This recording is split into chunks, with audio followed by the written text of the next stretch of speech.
Jack Hooper, who is the COO at Risecore Technologies. Jack is a serial entrepreneur and by way of Leeds Metropolitan University and a filmmaking certificate, he then started his career in engineering and then founding Doppel. We worked for 9 years, and through Deep Science Ventures, he was a venture partner and met the Risecore team there and joined today by him. So welcome, Jack. Thanks for having me. Tell me about your background and upbringing. Where do you hail from and what was your upbringing like? So I'm from the East Midlands originally. So in the countryside in South Nottinghamshire. I had lovely upbringing in the countryside. Went to the local comprehensive school, had lots of fun. I don't know what to say really about that, other than it was a good sound foundation for the rest of your days. Country upbringing, not unusual amongst entrepreneurs, to be honest with you, Jack. Quite a few of my previous interviewees have had country upbringings. Interesting. Yeah, I wonder what that has, what bearing that has. Maybe it's just all that air. Yeah, maybe. What do you think kind of influenced you and got you interested in entrepreneurship and, I suppose, founding businesses, starting businesses, developing tech? Well, I think the entrepreneurship came out of enjoying building things and making things. I'm probably telling stories a bit. So, as you mentioned, I originally started out thinking I was going to be a filmmaker. And so that's, what I went off to do at university to begin with. And I realized within about 6 months that I'd made a mistake. Right. I love making films and I loved watching films, and I was really, really into also the writing part of things. But as a degree, as something to study, I just realized I needed to do something for myself more academic, I guess. And so I sort of went, well, what is it that allows you to build things and make things while also being maybe a bit more academically rigorous to get a degree? Because I'd also been brought up with the idea that you go and get a degree if you want to, but part of doing that is to sort of have a passport that says you've got a brain in your head. Yeah. So that was one of the drivers behind it as well. So then I had to go back and do more A-levels because I did not have the required original qualifications to go and do engineering. So I had a bit of a change to my life plan. Did some more A-levels, had to really brush up on my maths. Took the opportunity to go traveling for a bit, and then sort of got myself properly into engineering. And then from there it was a case of did my undergrad, felt I'd got my passport, I'd worked very hard, but I was pretty sure I didn't want to be even after that, I didn't want to be a sort of just straight up go and work for a big engineering firm engineer.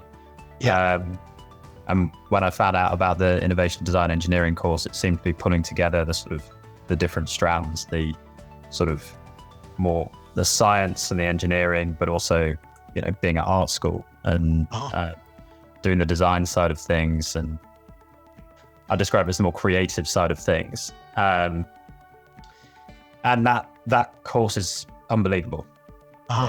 Is it the split? Because it is quite an interesting split between creation, or creative, I suppose, how things look, and then how things function. So was that the kind of split between Imperial College and the Royal College of Art, or how did it work? I'd say, the RCA definitely brought the design side of things. I'd definitely say that goes beyond just how things look, design thinking and not only how, say, the things we build are used, but even how they fit into the broader context of the world, how people perceive them, how the impacts they have that are wider than just how to make it work. I'd say design covers all of those aspects. It's very important. And that's why I think it's become such a big, important part of business thinking as well, design thinking, because it's a more systems level approach. But yeah, with the sort of the rigor and the real sort of engineering chops from the Imperial side, right. They don't give out Masters of Science without some pretty serious pretty serious science or engineering there. So yeah, it's an amazing course, and I'd say the sort of principle behind it is get people from lots of different backgrounds. Yes, a group of engineers and scientists. Yes, a group of designers, but also a group just kind of other that come in as well.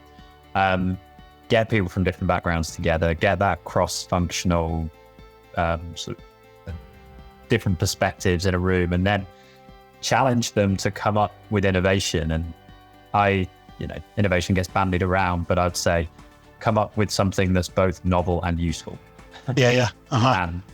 And also it needs to work, and also you need to sort of show why should this exist. So yeah, that was a sort of 2-year boot camp in how to come up with new things that should exist. Yeah. Which I'm assuming stood you in very good stead for what you were about to do next then, in terms of create. Yeah, absolutely. Well, actually, my company that I founded, Doppel, was a project from that course. Was it? Right. Okay. Yeah. So it's a piece of mental health technology that we developed. And our original sort of idea behind it was, if technology changes people. So there's a sort of famous example, which is sometimes called the Google effect, which is search engines have actually changed the way that we remember information to some degree. We are less likely to remember facts and figures and things. We're more likely to remember how to find those things. What term do we need to put into Google to get that information back? And it changes us in all sorts of ways. And, often what you hear about are the negative things, but it's not just negative. Technology is not moral. It's just a tool, and we use it certain ways and it does certain things to us. But our sort of idea was, well, if technology changes us, what if that was its purpose? What would you try and do? And I think coming from the angle of, well, technology is sometimes accused of making us more stressed and more anxious. If it can do that to us, can it also help change how we feel? Do the opposite. So then we started working with an experimental psychologist in an area called psychophysiology. So this is the study of sort of the mind and the body as a single system, and how the two impact on one another. And there's some really fascinating research in this area about how the body underpins our emotions. So when we describe emotions, we often use the body to talk about. We'll say, my heart was pounding, or I had butterflies in my stomach, or whatever it might be. And this is because emotions are essentially our brain's interpretation of what is happening inside our body.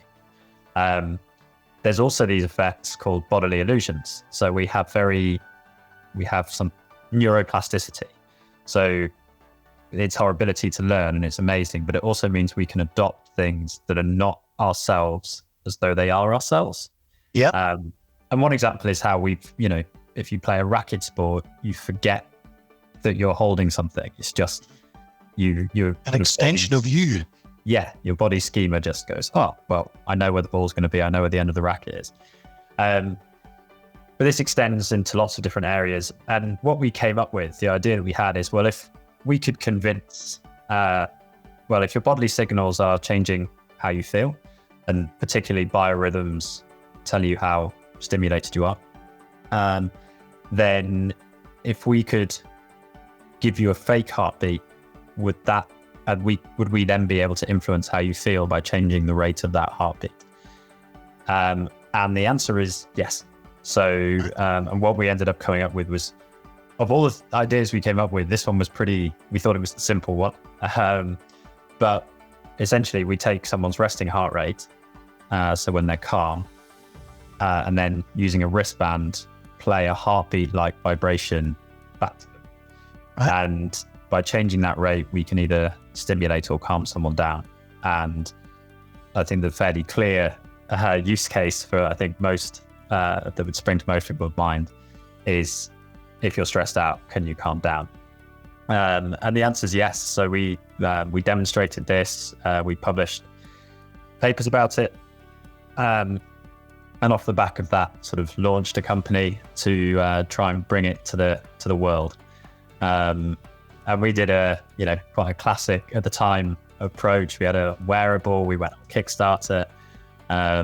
We did all of that. And then, got into the real nitty gritty of actually producing something at scale and getting it to market. So, all of that came out of that degree. Did it become a regulated product, or is it not have to be kind of regulated, just stuff? No. And I think because we weren't making medical claims, I think it's the first thing to say. We weren't saying cure your anxiety. We were saying this can help calm you down. Here's the proof. So we weren't making medical claims. We also didn't want it ever to become a medical product. This was both so that we could, crack on and start making a business out of it. But also because for something that is a mental health technology, it's there to help people with how they feel. We didn't really want to medicalize it if we didn't have to. Sure. We wanted it to be something that people could just pick up and use. So we avoided that. And I think there's no risk to this. There's lots of things that have these impacts on you all the time. Music's a really good example, in a less direct way, but calm music is around resting heart rate. And then, dance music is sort of double that and upwards. Yeah. These are very well-known things in sort of music theory. Yeah. So the idea of regulating this would be sort of, well, what else are we going to regulate then? Like lighting, music, temperature. So yeah. How did the market kind of take to it then, Jack? What was the response, I suppose, from your audience and your potential customers? So we went to market in 2019, and we sold about 3,000 of the device.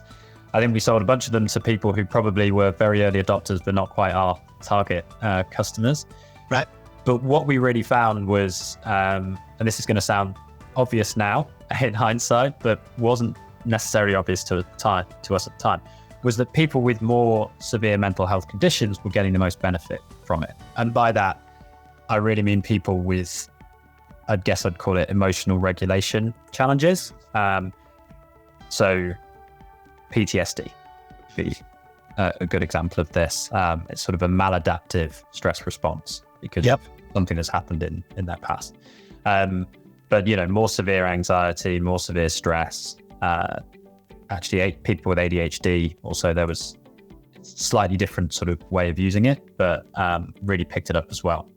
But that wasn't necessarily obvious to us when we started out. We didn't know that it could have been the case that, a more severe, say, stress response would mean that it was less effective. It was a smaller impact. It wasn't. Yeah. But I think in reality, it's if here's your baseline, if someone's consistently further away, then being able to come back down, there's a bigger change to make. So you're going to feel a bigger impact. But it's also just a more pressing problem in their lives. Yeah. Everyone does get stressed, and most people have ways to deal with it already. So it's not such a pressing challenge for a lot of people. I think that was, that's where we were as we came through 2019. And then 2020 happened.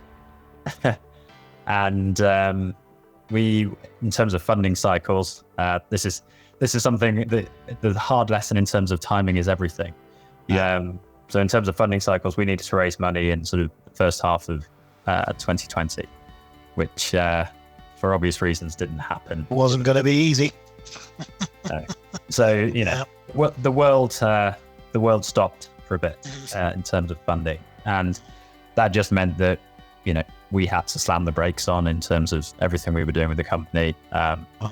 We had to let people go, and then sort of try and do a whole bunch of different things because, the other challenge with that was then supply chains were completely gummed up. So getting more product in to actually deliver it, despite the fact that people were super stressed. And I think we had a market, almost an open goal. It's kind of, we had an open goal and where does he the way of delivering on it?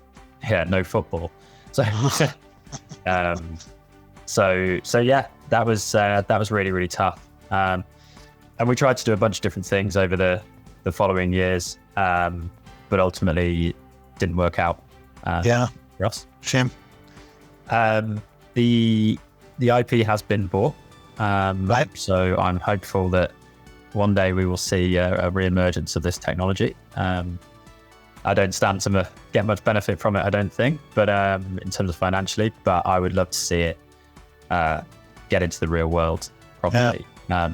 In particular, we ran a couple of pilots with military veterans with PTSD, and that's not the only way to end up with PTSD. And these weren't sort of controlled experiments. We'd done those in the lab. These were pilots, but the feedback, as I was chief product officer in what had gone back to being quite a small company at this point, and so I was talking to people directly, and the impact it was having for people was, it was a very privileged position to be in to hear their stories, and both what had led them to this point, but also what the product was doing for them, and it was really helping people. So I really hope that it does manage to Phoenix and come back in some form or another. Yeah, it sounds that to me as a layperson, well outside of your kind of area of interest there, but that was a huge use for that, given some of the concerns we've now got in society around kind of mental health issues, around PTSD. Things are obviously recognised much more now than probably they ever have been, and a very practical kind of response to that, as opposed to perhaps more complex kind of pharmaceutical interventions and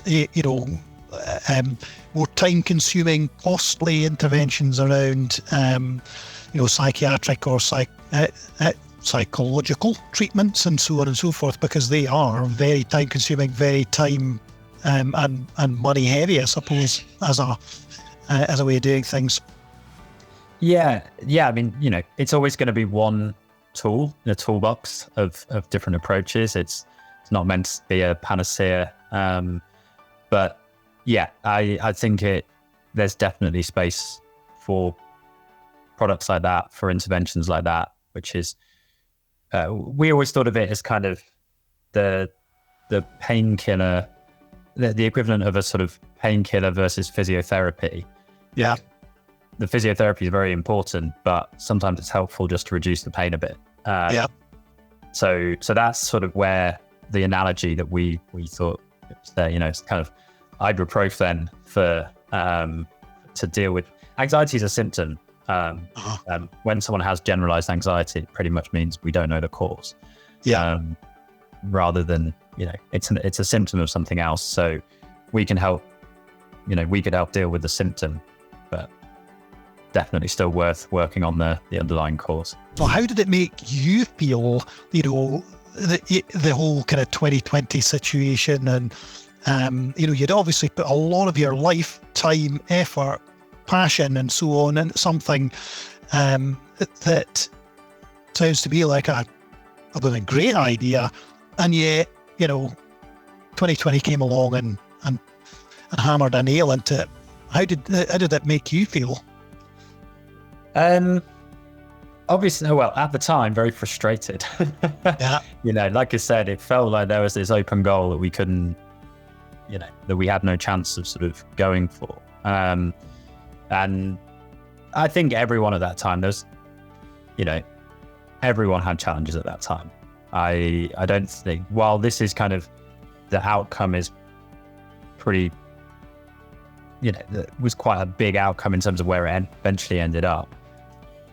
Everyone was struggling in some form or another with what was going on then, be it professionally with work, be it personally with things that were going on. I think I'm generally quite sort of level, I don't get too stressed out by things. And I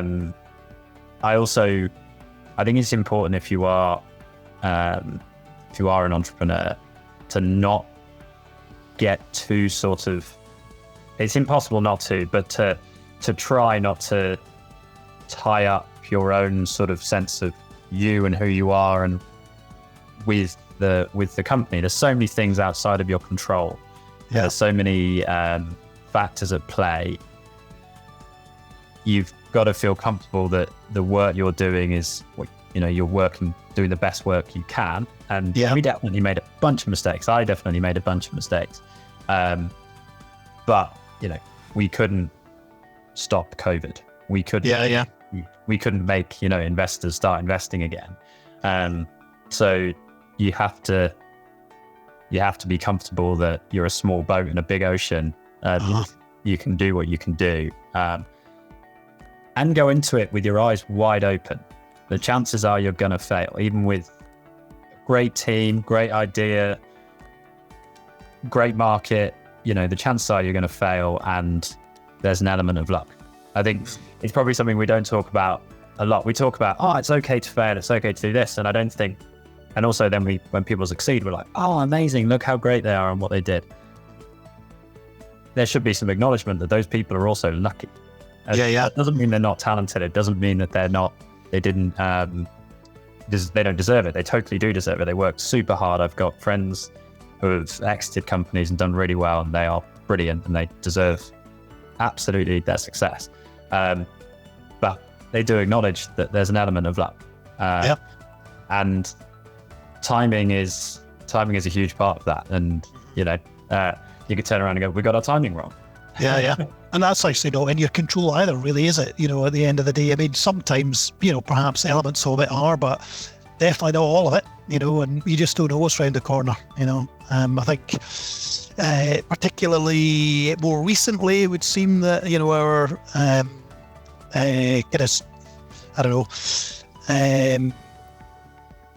problems, issues, or whatever we might want to call them on a kind of global basis seem to be coming a little bit, thicker and faster than perhaps they once were. Maybe that's just, you get old. I don't know. But, can you time any of that? Pretty much not, So you got to the kind of end of that process with Doppel, and then Deep Science Ventures came a calling, or you went a knocking on their door, or how did that work? So I happen to know the founders, well, particularly one of the founders of Deep Science Ventures. So Dom and Mark ran the accelerator at Imperial College when we were there. Right. We didn't actually, as a company, we didn't go through that accelerator, but we knew them, and I've kept touch with them. They're really good guys. And so I knew a bit about what they'd been up to, building Deep Science Ventures, and it's a brilliant venture studio, and the companies that they're creating are just fantastic. And I had a bit of time on my hands, and I developed a bit of knowledge and experience along the way. And I just offered my time and just said, I have a bit of time. If any of your companies, if I could be helpful, let me know. And then one of the, so they've got different sort of areas of focus, and one of them is agri-tech.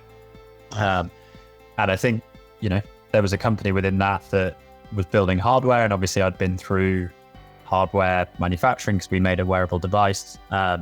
So I had an idea of what a company like that kind of looks like. So I started sort of helping out that company, and clearly the guys at DSB thought I did an okay job. So they offered me a sort of consulting role within the agri-tech portfolio not for the companies that have been created, but for the ones that had already spun out, to provide that support and be someone you can ask questions of. Just sometimes it's nice when something new comes up to be able to turn around to someone and say, hey, this has come up. Do you know what to do? Do you, have you come across this before? Do you know anyone who could help us? And it was really, really sort of nice experience coming out of being an entrepreneur, where this sort of default mode is you don't know, but you're going to figure it out. Yeah. To then being in a position where people would ask me a question and I was able to, not every time, but I was just able to go, yeah, I know what I was doing. We did. Don't do that thing. We did that thing and that didn't work. This one might be better, or whatever it might be. It was nice to suddenly be in a position of going, I've got experience. There is some things that I just know that I can... some hard-earned scars that you can kind of explain the cause of, as it were. Yeah, absolutely. And you do pick up the sort of the knowledge and the skills and more almost heuristics or rules of thumb that I think do help you. And it is interesting to see people make some of the or they look like they're going to make the mistakes that you made. Spending, a lot of entrepreneurs in technology, especially in sort of what we call it deep tech, but I guess science-based startups, they love building things. Like we do. Like I'm a product guy. You want to make things, you get very excited about, you identify the challenge, you want to fix it, and then sometimes you maybe forget to go and just check in with your customers or whatever it might be. There's a market. Yeah. And it's not, it's never that black and white. And sometimes people have an insight and they're following it. They're like, no, we know the market. We need to get to this point. And they're right. And as an external person, you come in and go, well, what about this? What about this? But they've done their homework, or they're already experts in the market. But that would be just one example. But or not responding when you do learn something. I think that's something that I've definitely learned. When you don't have a lot to go on, and all you need is sort of a lot of the tests you set up. Startups are sort of assumption testing machines. And so when you test an assumption, you're trying to have a comparative answer. And what you're looking for is just sort of a directional signal. You don't need to get the perfect answer. Yeah. And sometimes it's quite easy to fool yourself that you need to know more. But actually, if you get that signal and you try and follow it, you'll learn quicker whether it was right or not. Yeah. Responding and actually saying, okay, let's respond to that, and let's pretend, there are no other options. We have to do that. Go for it 100%. And what do we need to do now to learn as fast as possible if that's right? Yeah. Because otherwise you can end up sort of just plowing on regardless, even though you keep getting told the same thing by the market or by, whoever it might be. So yeah, it was nice to come into that environment and feel like I could add value and give back a bit to the sort of the ecosystem. Your introduction to RiserCore came about through your involvement with Deep Science Ventures as well. So you threw your hat in that particular ring. Yeah. Quite different from what you've done before, obviously, as well. But I mean, obviously, you spent a little bit of time looking at the agri-tech marketplace. So yeah, so it is different. It's definitely different, and that suits me. I'm, I feel at this point like a very much a generalist within this space. So they were, RiserCore is still, I guess, but part of the agri-tech portfolio at Deep Science Ventures. So I was an advisor to the company during my time there, and it's a fantastic company. my intention when I started working with DSV wasn't to find another startup to join. In fact, that was almost against what I was intending to do. But it's just such a fantastic company. So the opportunity space for fungi, I think, is huge. And well, it's an opportunity to have impact, and it's an opportunity to be very successful commercially. So it's really a very understudied kingdom of life. I think only 5%, it's estimated that only 5% of fungal species have been described, so are known about. And we know a lot about plants, we know a lot about animals, we know quite a lot about bacteria and viruses, but fungi is a huge kingdom of life, and it's not very well understood. And the capabilities of fungi are really interesting. I think of them sometimes as nature's chemists. They, one of the famous examples is they produce antibiotics. That's where they came from. So yeah, it's a really, really interesting opportunity space. And as a company, what Toby's built is a really interesting approach to that. So we've identified a very clear use case in terms of using fungi, ectomycorrhizal fungi, to help trees grow. And this is the job that these organisms play in the natural environment anyway. So nearly all plants on Earth associate with fungi in symbiosis in order to get nutrients from the soil. And in exchange, the fungi gets sugars and basically energy from the plant. And it's understood that this is probably where plants came from originally. How life actually came out of the oceans was this symbiosis. And but trees, there's a whole group of mostly the larger trees only associate with a certain subsection of mycorrhizal fungi called ectomycorrhizal fungi. And it's never sort of been a deliberate thing to try and, when you plant a tree, to plant the fungi that associates with it. Even though it's been known about in the literature, the impact that this has on trees to help them grow faster, to help them grow healthier, to be more drought resistant, to any metric you would want to measure about, is this tree healthy and growing well? Fungi help that to happen. And the reason that it hasn't happened is purely, it's been attempted, has been an execution question. So the opportunity was there to have a really big impact on something that we know needs to happen if we're going to help get to net zero. And so it was a huge opportunity area, and sort of this is what we want to try and do.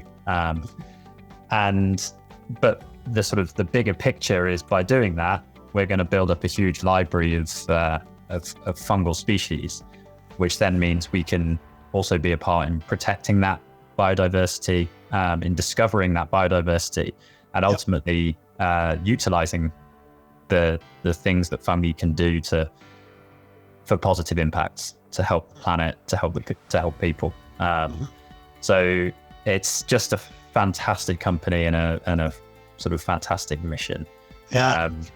And obviously I got sort of a front seat into the brilliant people that work there as well. So when the opportunity came up, and I think, this was a long conversation over a period of time, but it just became apparent that,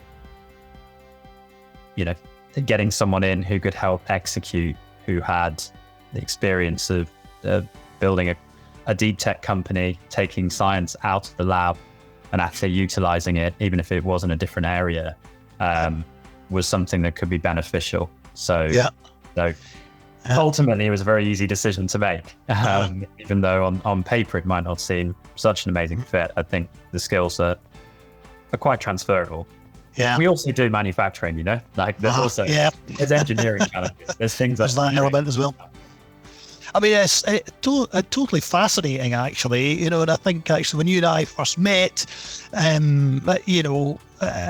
clearly didn't know much about it, but it is, just an area, I suppose, that is once you start looking, it's huge.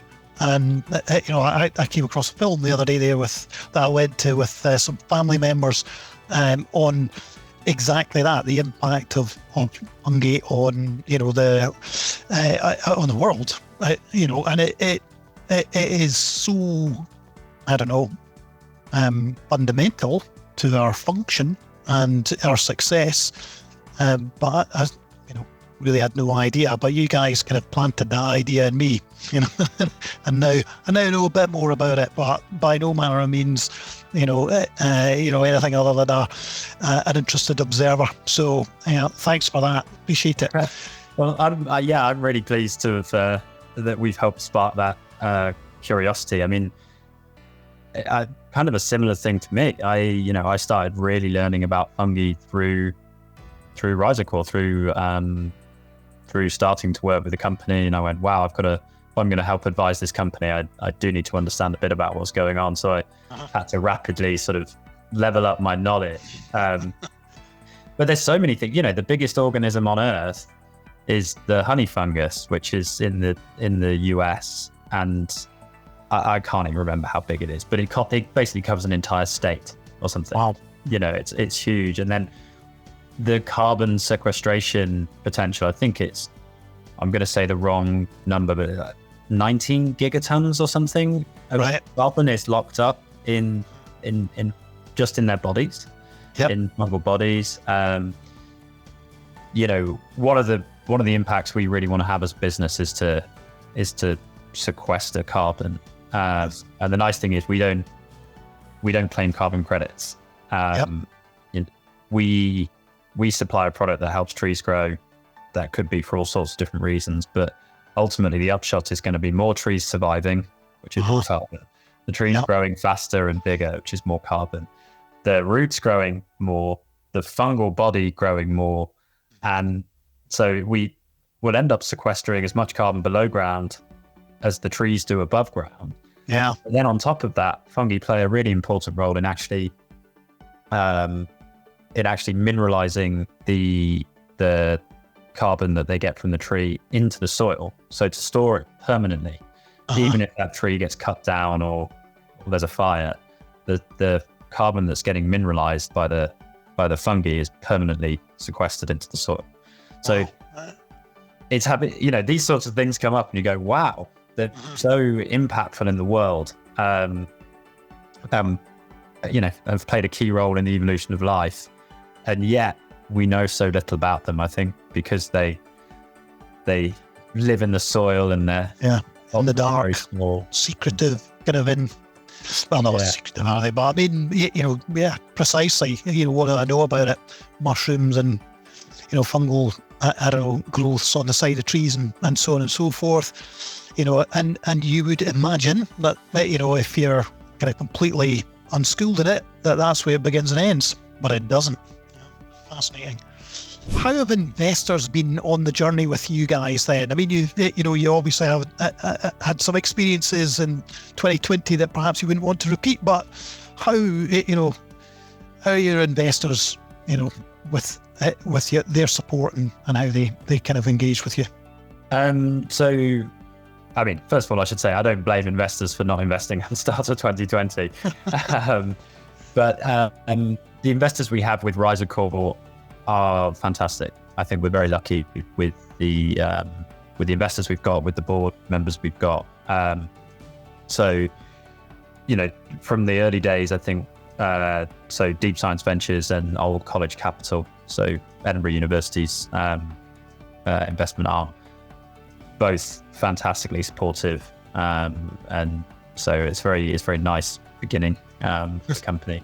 But then the later stage investors that have come on, and got a pretty global group. We have investors. Our board meetings have to take in Australia, Germany, Scotland, and the West Coast, the East Coast and the West Coast of the US. So we've got a pretty global. All time zones covered. Yeah, we've got the globe. But they're all, I think we're very lucky. It's a very aligned group. We're all very mission oriented. We're investing money in order to make returns. Everyone wants to make money. But we all want to do it while having an impact. And we're at that stage, I think, in terms of our understanding of what's happening with climate change, where those two things are not at odds with each other. It's very clear the financial returns of us solving this problem as fast as possible. So yeah, it's great that we're all so aligned on that. Right. It's impact driven. Everyone wants it. Everyone's pointing in the right direction, and the two things are totally aligned. So we don't have that sort of tension of we've got to make money, but we want to do good. It's they're both the same thing. Yeah, the same thing. If you were to sort of go back, and if you had the opportunity to go back in time, give yourself some advice, you were starting out a business or you're finding another one, what advice would you give yourself? I think, but it's a funny, in a way, it's a funny sort of thought experiment to play, because I would still want to be able to learn all the things that I learned. So I wouldn't want to skip those things. I think it's important to, and I sort of alluded to it earlier, I think it's important to remember that it's the sort of fail fast mantra of startups. I think is an important one. I don't think that's quite the way that I would put it. I would say you need to learn fast. And that's why I call startups assumption testing machines. Yeah. You need to be very, very clear on what the fundamentals are, what needs to be in place for your thesis of why is this going to work, especially with deep tech companies, where you're probably a bit further away from realizing the product that's going to make lots of money. What do you need to prove? What needs to be in place? And then actually be pretty disciplined and rigorous about going after those things and staying focused on those things. Yeah. And I think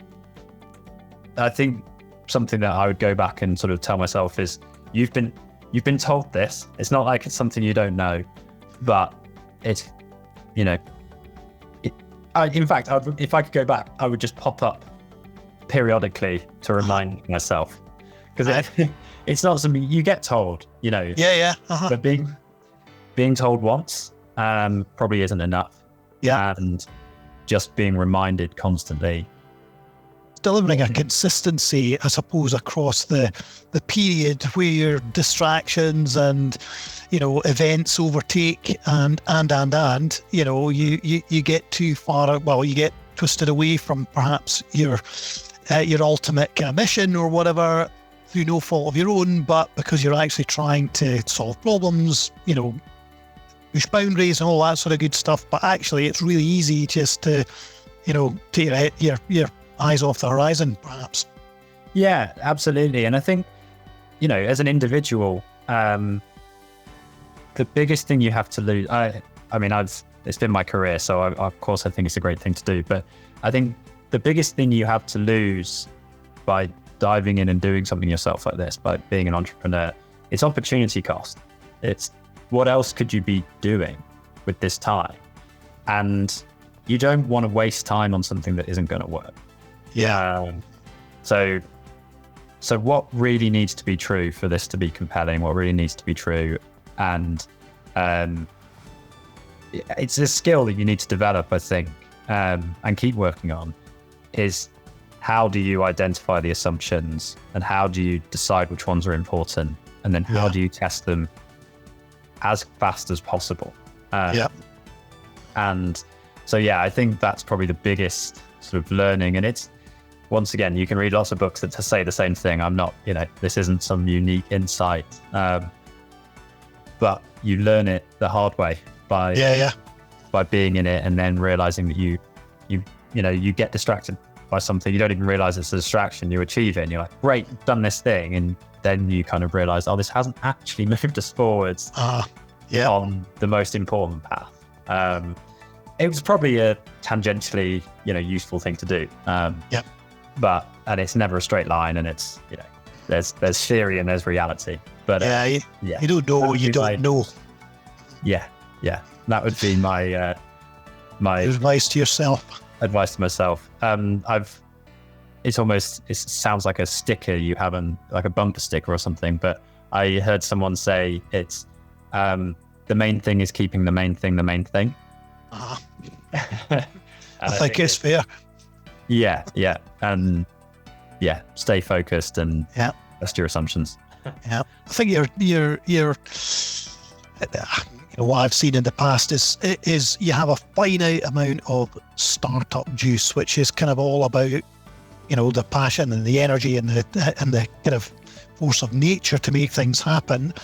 And if you spend it on the wrong things, it can be difficult, because you're perhaps becoming a bit despondent, a bit disillusioned with some of the impacts that's having, when actually you've just been spending on the wrong things, imagining that you're spending on the right things. And I've seen it time and time again with myself as well. I think you are easily distracted, and particularly if you have a slightly entrepreneurial nature, you're going to always be interested in shiny things, and difficult to just separate them out and drop those off before they ever become a problem for you. Yeah, for sure. And you also need that, especially in the early days. You need to be, you get an insight and then you go after it, and you probably don't have the resources and the time to test every last thing. Yep. So the test you're doing is, you're so resource constrained by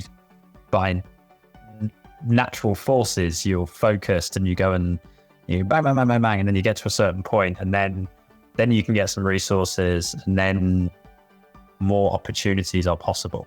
And that's the point at which you need to, I guess it's a discipline to remain very focused on that critical path. I think that's great advice, to be honest with you. Spot on. What's next for Jack Hooper and Rhizocore? Well, for me, it's Rhizocore. So I've been with the company about a year, which is sort of a third of the and a year advising. So sort of 2/3 of the company's lifetime, if you include both. But it's growing Rhizocore. So where we are as a company, we're a seed stage company. We're selling our products into trials. So we've developed a product through testing with customers. We understood the actual constraints that people have, and we're selling into trials, which is fantastic. Customers are paying us for something that is essentially unknown, because there's a real need. There's a lot of challenges for forestry in terms of falling productivity due to climate change and changing regulations. The same sorts of cost pressures that are on lots of businesses, but it's quite a manual process, tree planting. So wage increases are a particular challenge there. And having a product that can actually reduce, say, the need to go back and replant, or get the trees to a certain size so that they're no longer susceptible to certain pests, is very compelling. And also, foresters know how trees work. They understand what's going on in the forest, so they understand the fungal aspect. So we're not having to educate the market about what is fungi and what role does it play. And so there's been tremendous pickup from the market to test this product. So where we are is we're generating the data to be able to make some, real claims that this isn't just what the literature says, this is what our product does. We're making sure we've got I talked about that sort of critical path. In terms of data, we have to show that the fungi live in our pellet. We've done that. That the fungi grow out from our pellet. We've done that. That the fungi then live in the environment and stay in the environment. We've now done that. They form associations with the tree. We've done that. So that leads us to be very confident that what's in the literature is what we should achieve, because we are forming those associations.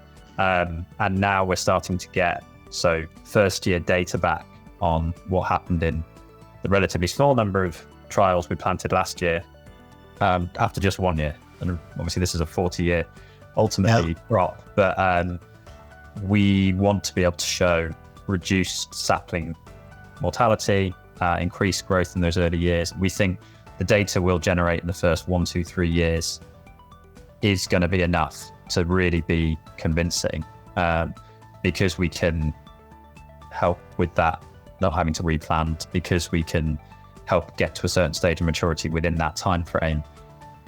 That will be enough to give a return. So we're in the phase where we're generating that data, we're selling into trials, we're building our partnerships, we're showing we're a good partner. We're understanding exactly what the market needs in terms of how to make a sale, what the decision-making process is, what our customers need to see, and so on. So we definitely have product market fit.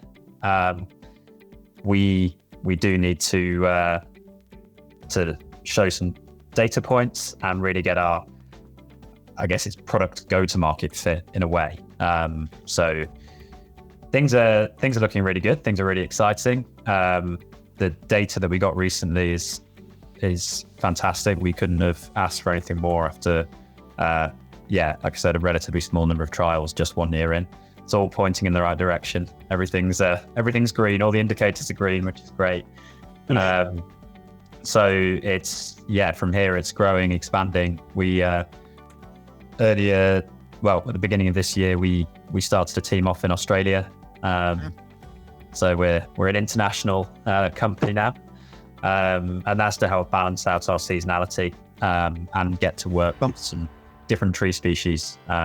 So eucalypts and acacias are the two most planted trees on Earth, and they associate with our fungi. So getting to work with them and really understand how we work with them and whether there's anything different, whether we can keep working on it in the same way that we are. And then, other parts of Europe we want to get into, and North America is on the horizon as well. It's definitely a global play. Forestry is everywhere, and the company mission is to build that strain library, protect fungal biodiversity, and utilize it. So the very sort of fact of building that library over a large geography is part of that, and something we want to do. And obviously the market size is more, because we hope and have some expectation that as we start to show the data, customers will want to start converting and selling and buying for more of that planting. So it's always having as many irons in the fire as possible in terms of those trials. Yeah, brilliant. Well, listen, that's probably one of the most fascinating, stories I've heard in a long time, and I can absolutely understand why, you're taken by it. Somebody who first and foremost is, mechanical engineer and innovation, with hardware in mind, I suppose, involves a very different business, but fabulous stuff. And thank you very much indeed for your time, Jack. You have enlightened me and a lot of others as well. And I wish you every success with Rhizocor and your mission. Sounds fantastic. Oh, thank you very much. And we continue to grow, and we'll keep working with you guys as we do that too. Fantastic. Well, look forward to doing more with you.